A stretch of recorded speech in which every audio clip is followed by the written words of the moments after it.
நேற்று ஈவினிங்காக நல்லூர் போயிருந்தேங்க. ஏன் போயிருந்தேன் அப்படின்னு சொல்லி இன்றைக்கி வீடியோவில் சொல்கிறேன். அதே மாதிரி எப்போ நாங்கள் போனாலும் அவங்க ஏதாவது ஒன்று வந்து கொடுத்துட்டே இருப்பாங்க.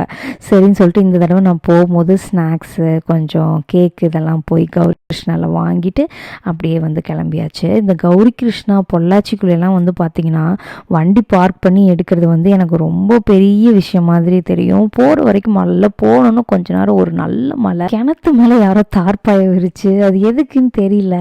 நானும் கேட்கணும்னு நினச்சிட்டு இருந்தேன், மறந்துட்டேன். அப்புறம் எப்போ பார்த்தாலும் மருதாணி போய் பிடுங்க வேண்டியதாக இருக்குது, சட்டுன்னு வீட்டிலே இருந்தால் நல்லா இருக்குமேன்னு சொல்லிட்டு குச்சி வச்சு ட்ரை பண்ணி பார்க்கலாம் அப்படின்ட்டு கொஞ்சம் பெரிய குச்சியாக உடச்சி தாங்கக்கா அப்படின்னு சொன்னால் உடச்சி கொடுத்துட்டு இருந்தாங்க. அப்புறம் அவங்க வீட்டில் ஸ்னேக் பிளான்ட் இருக்கும், 2 வெரைட்டி இருக்கும். நல்ல மழையும் பெஞ்சிருக்கிறதுக்கு பிடுங்கணுன்னு சட்டுன்னு நல்லா வந்துருச்சு.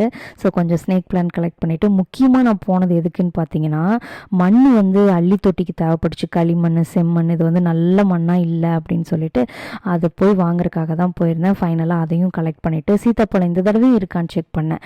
இந்த தடவையும் பார்த்தீங்கன்னா பழம் இருந்தது, பட் பிடுங்குற ஸ்டேஜில் எதுவும் இல்லை. ஸோ நேற்று ஈவினிங் இந்த மாதிரி தாங்க போச்சு. தேங்க்யூ ஃபார் வாட்சிங்.